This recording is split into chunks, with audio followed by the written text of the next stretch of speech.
My previous role, and I call it my previous career, I worked in a technology company, and I had been there for a very, very, very, very long time, over 20 years, right? And I was a little bit nervous about venturing out.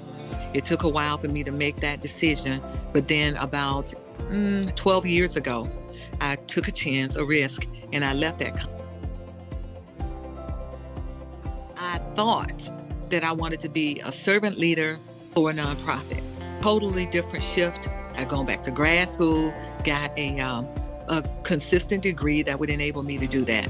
But I'll tell you, what I started to realize was that I was totally out of my comfort zone, that technology was in my DNA, but it had been so long since I'd had an opportunity to truly be challenged in terms of interviewing. And I knew that I would likely need to make an industry change, period, regardless of the role.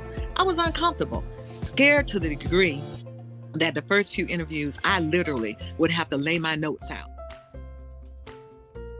Again, I'd had a great career, but I still did not feel prepared to get out there. First of all, he got to know me. He listened, and he was very candid with his feedback. He didn't just take a plan that I put together for myself and rubber stamp it and say, hey, we'll just figure out how to make this work. He gave me some real feedback. But the part that really hit home for me, that was transformational to me, is I remember when I would interview, I had all this global experience in technology, and I felt like I had to tell everybody about it, right? When they didn't even care, because that wasn't necessarily the role that I was going for.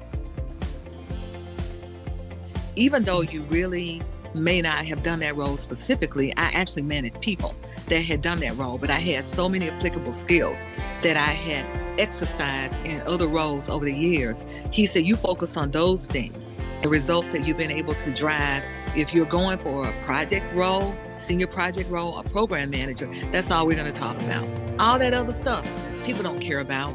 Park it, right? He said, in that way, you stay laser focused on the role that you are pursuing, and be confident in knowing that even though it may have been a long time since you had that title, you certainly have the skills. And even if you start out in a lesser role from the one that you were in when you left your previous company, he said, trust me, if you've got the skill set, you're going to move fast. You'll move back to that same level pretty quickly. So that was the best advice he gave me. And I must tell you, it was transformational, because the lens that I had been interviewing from totally shifted. Even though you really may not have done that role specifically, I actually managed people that had done that. And I didn't go into it with a posture that I had to tell people how great I was in other roles. That was transformational for me. But if there's anything that I took away from it, was to be very clear and crisp on your results, your performance results. All the fluff and all of that stuff that people put in there sometimes, to park that to the side and to be in every role very, very clear and crisp on the accomplishments, on the measurable results.